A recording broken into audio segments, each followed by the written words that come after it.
Hey y'all, I'm Sophia and welcome to my channel. Hope you all are doing good.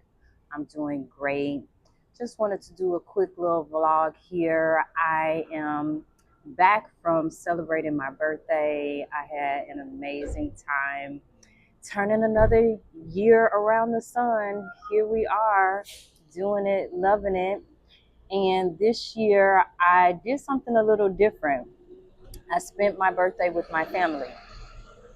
Yeah, I have come to realize since losing my mom that it is really important for me to be intentional and proactive about where I am or how I'm spending certain holidays or certain significant days in my life. And being that this would be my second birthday that I am spending without her, I just knew that I didn't want to be alone. 4th of July was really hard for me this year. 4th of July was when I got a call from my mom's sisters letting me know that she was in really bad condition. And so, whereas 4th of July used to be a really fun holiday for me, it now, like, I can feel the energy kind of, it pops back up again that this is kind of like a time or season in my life that's when things got hard and got real. And so, after spending the 4th of July by myself. I thought I was going to be good, and I was good for most of the day. And then all of a sudden, it kind of just hit me, and I was just like, "Ooh, okay, uh, you gonna have to do something for your birthday this year, and you need to jump on that ASAP." And so, because of that, I actually reached out to one of my aunts um, on my dad's side, who don't really have a close relationship with her, but also don't have a distant relationship with her. I mean, I know her, but haven't seen her in quite some time, her as well as a few other family members. And so I was just like, I'm thinking of coming out there. And she asked me, she's like, "Are you coming for a conference? Are you coming for something special?" And I was just like, "No, just want to come out there and visit and see you all. And my birthday is while I'll be there, during these times." And so she was like, "Oh, that's wonderful. That's great. Yes, let's, yeah, we'll be here." So, long story short, I got away and I spent my birthday in Tejas. And when I tell you it was so fun, I had the best time ever. I really did. And I am just very grateful that I am learning how to navigate life for what it is now. I will always have a part of me that will never forget. Of course, my mom will always feel, some sort of sadness or, just kind of, how do I say, anxiety or aloneness, without her. But I don't have to feel that. It doesn't have to be perpetual, or it doesn't have to be hard. That's one thing that I have learned about this healing journey, is one thing that I have learned about navigating grief, is that we make things hard. And it part of that can be because we just don't know, we don't have the tools. But a part of being on a healing journey and taking your healing journey seriously is getting the tools that you need to help you navigate life. And my time in therapy, my time in my yoga practice, meditation, and all those things have taught me so many things. But the main thing is that I have to be intentional and proactive about the type of life that I want to live.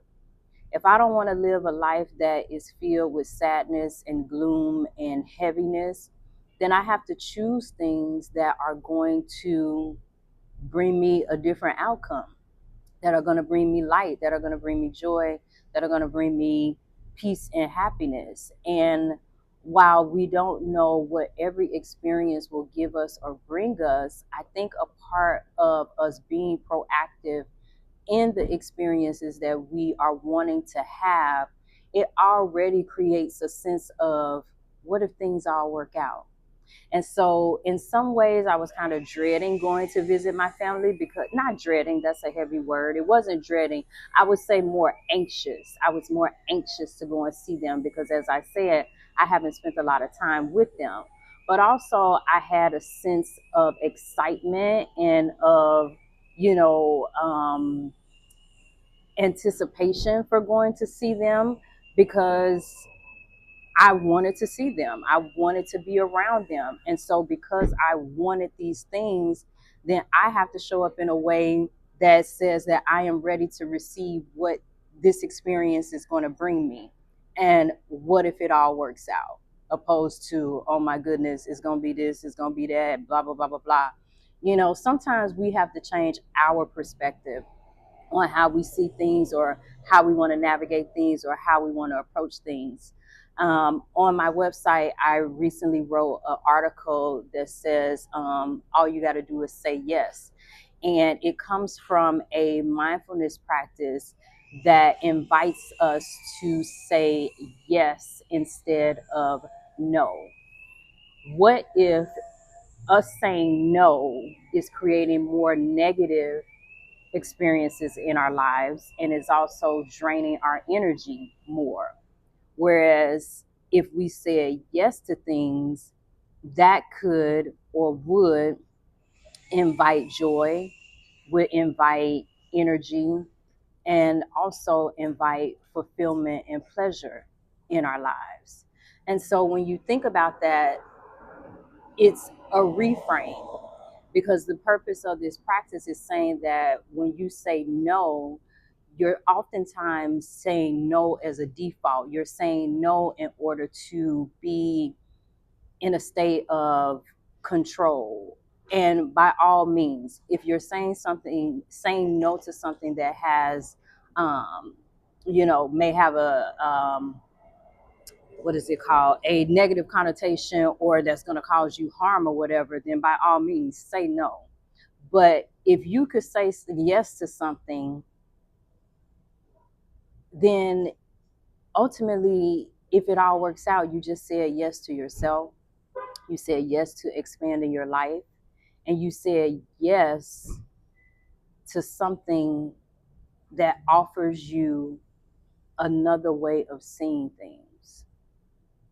And ultimately, as we move on our healing journey, we want another way of seeing things from what they have been before.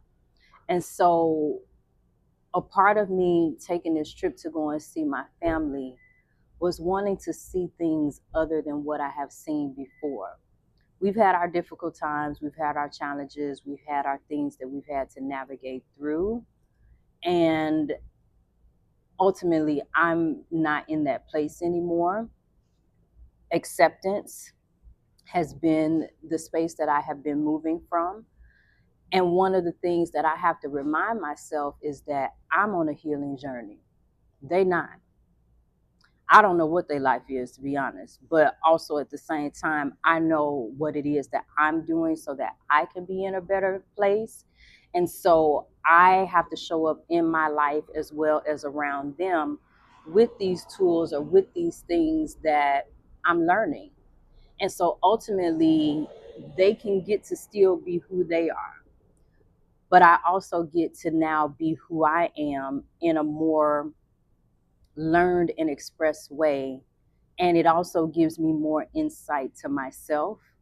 It gives me more clarity on them. And it also gives me a reassurance that I'm going to be okay no matter what. Because that was one of the things that I was kind of fearing, is like, oh, what is this going to be like? Am I going to be like, no, I knew I wouldn't be put in harm's way or anything like that. But sometimes emotionally, you don't know how things are going to weigh on you or what it's going to feel like. And so you're ultimately, hey, planning a way of escape from something that hasn't even happened. But you're being proactive because you don't know what's going to happen. And so with that, that was the mindset that I had. And ultimately, I did not have to move in that way because everything worked out. And so as I move into this new year of my life, I am moving forward with the sense of everything is working out for me. Everything is going to be okay. Is it going to be perfect? Probably not. But is it going to be okay? More than likely, yes. And so, wherever you are on your healing journey, just know that it's going to be okay. You're the one on the healing journey. Other people might not be. Just use the tools that you know and that you have in order to get you through so that your days, your years, your life, your everything can be what you want it to be.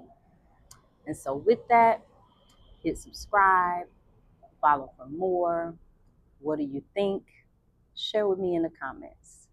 I'm Sophia, and live light.